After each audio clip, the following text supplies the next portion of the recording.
slopes. There hasn't been much development here. So it's after the Civil War.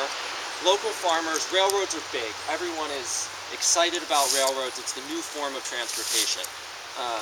And the local farmers, looking for a way to get their goods to market, thinking of building a railroad here through the valleys, and global interest, the big Pennsylvania Railroad, bringing in new coal from western Pennsylvania, looking for an outlet to the Delaware River. So also supported this project, thought it might be a good idea. So February 1871, you're standing here, down in the cut. There are primarily immigrants doing hard labor, working to excavate all this rock, which if you walk around the side, you can see where they've dumped it all. On this bank of the creek, just huge rocks. Immigrants and local farmers. $4.50 for 2 teams of horses and your labor for the day. They had very little equipment, rudimentary sort of dynamite. They had gunpowder during the Civil War, but generally it was hard work to excavate this cut behind us. And they worked all through the year. It took them 1869 to 1873 to build it. Some of the farmers weren't too happy because the workers were burning their fence rails along the line. It was cold, and that was sort of the easiest thing they could find. So that's 1871. Now fast forward 2.5 years. It's June 30th, 1873. The big day is finally here. Lots of delays. Finally, they got it opened and running. So you can imagine the train coming up through here, through the valley, covered in wreaths, flags, flowers. This is really exciting. Dignitaries are on the train. People seeing this area for the first time. Back then, it wasn't easy to travel. You were going in horse and buggy if you had to get somewhere. Roads, as we think of them today, didn't really exist. So this was huge excitement, and people were thrilled that this was finally happening. And you can almost hear the crowds as the train passed through stations and little towns along the line. Unfortunately, the train did hit and kill a cow on its way back. First trip did not bode well for the line. The line never really made money, struggled. Part of it you can see right here. They followed the creek because it was generally the most level route. And following the creek here, unfortunately, makes a bunch of S-turns. And they were forced to build 5 bridges and this cut just in the mile that we are standing along to get the track into Landenberg. So it was quite the effort. They spent a ton of money, never paid a return. Basically everyone lost all their money. All the local farmers that invested in it lost their money. So now we're going to fast forward 1901. This is an exciting time on the railroad. Before 1901, the passenger car was hooked to the back of the freight train. So the schedule was dictated by what freight cars they had to pick up along the line. If they had to pick up a freight car, the passenger car was hooked to the back and had to wait too. Precipitated all kinds of jokes about the general tardiness of the train. It was kind of the laughing stock of the area. Finally, in 1901, you would be standing here and everybody would be excited because the passenger train, the new passenger train, small steam engine, tender behind it holding the coal, passenger car, baggage car, which also held the post office. The railroads carried mail, and there'd be somebody in that car sorting mail and delivering it to stations along the line and picking it up. And then behind that would be the milk car. This line was big for milk. There were tons of dairies up through the Buck Run, Doe Run, and White Clay Creek valleys. And farmers would put their milk out in big metal jugs in the morning on the platform, and the railroad would pick it up and they would take it to the creameries or connecting lines and into the cities, and would return and put the big milk jugs back on the platforms at night. And that happened every day, and that was part of the passenger train that you would have seen heading north from Newark. It left Newark about 7 a.m., went north, came back down, early afternoon, went north again, and finally returned around supper time. So 4 times a day that passenger train would have run through this cut. And you also had freight. One of the more interesting products they were hauling was buffalo bones from the Midwest. buffalo were being slaughtered at this time. The awareness was not there, and the bones, they were using the bones for fertilizer. And there was a mill down just on the other side of Landenberg. You can still see the dam today that was milling buffalo bones and turning them into fertilizer. And hundreds and hundreds of tons of bones would have come through this cut right here and down into Landenberg.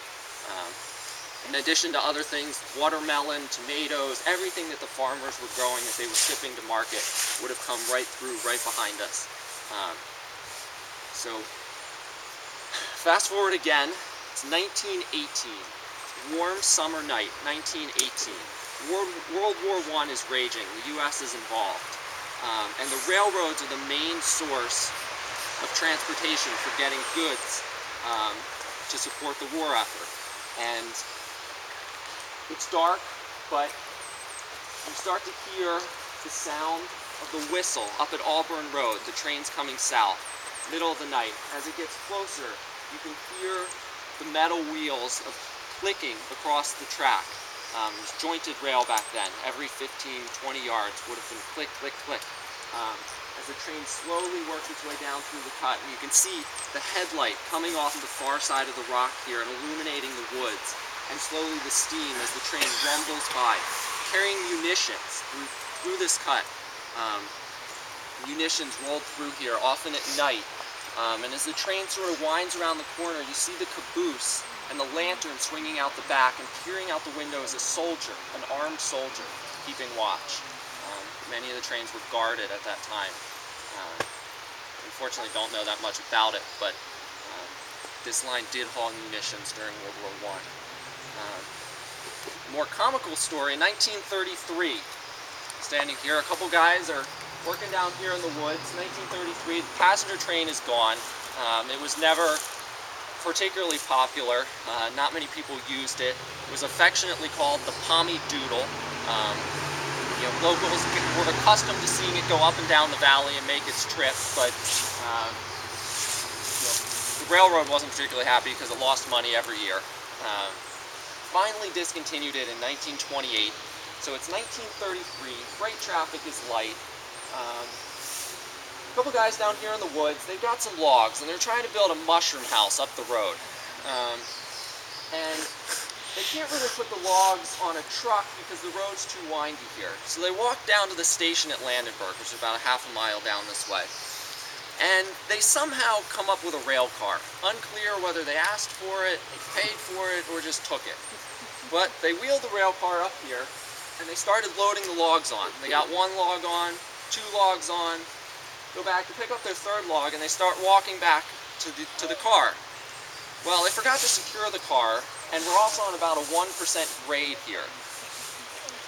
Next thing they know, here goes the car, rolling through this cut. Nobody's on it, nobody can stop it, flying down the track into Landenberg. Fortunately, it levels out a little bit down there, and the car did come to a stop, but you can imagine the railroad was not particularly happy when they found out about this, this issue. So let's go forward about 10 more years, 1943. Crisp fall day, 1943. Freight traffic is gone. 1941, 1942. The railroad south of Landenberg's been abandoned, mid-30s. So they're only making local deliveries. And they'll only make local deliveries if they have a full carload. If it's less than a full carload, trucks are handling it at this point. So all throughout 1941, 1942, there were only 44 cars brought south of Avondale here to either New Garden or Landenberg, mostly to Landenberg. So that's about one car every 2 weeks. Needless to say, the railroad was not particularly happy about maintaining all these bridges and track to bring down one car every 2 weeks. So they've finally gotten permission to abandon the line.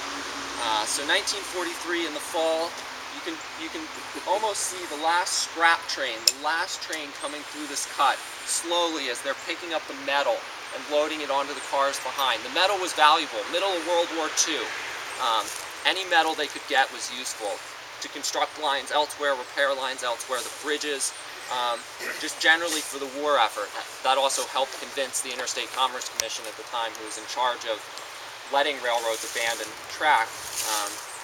they made that case strongly that we've got $35,000 worth of material in this line that we can use and will support the war effort.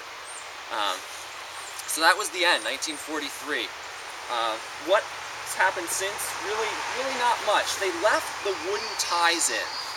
They were either rotten or just not worth the effort to pick up. If you walk the line today, you will still stumble over a couple of them. Many of them have just sort of rotted and disappeared, but there are still places where you can see them. The railroad used to go under Penn Green Road here. At some point in the 50s or 60s, that was filled in. You'll see on the sign, we have a picture looking this way, looking under the road when it was still elevated over the tracks, but that's been filled in. But other than that, nothing has really changed here. This is the cut as it would have looked. Less the trees may be overgrowing in the bottom for the 70 years that the trains ran through here, from the early 1870s to early 1940s. So we're going to unveil the sign here. If anybody has any questions, please ask me. Also, there are some pictures on the sign, and it's sort of a brief history. If you're interested in learning more, there's an article on the New Garden Historical Commission website. You can go there, you'll see it on the left. You can also get to it through the Friends of the New Garden Trails website. There's a bunch more pictures there and some timetables. And there's very interesting corporate history and politics that went along here that I didn't really get into. But if you're interested, you can read about it more there. Anybody have any questions before we throw the cover off here? All right.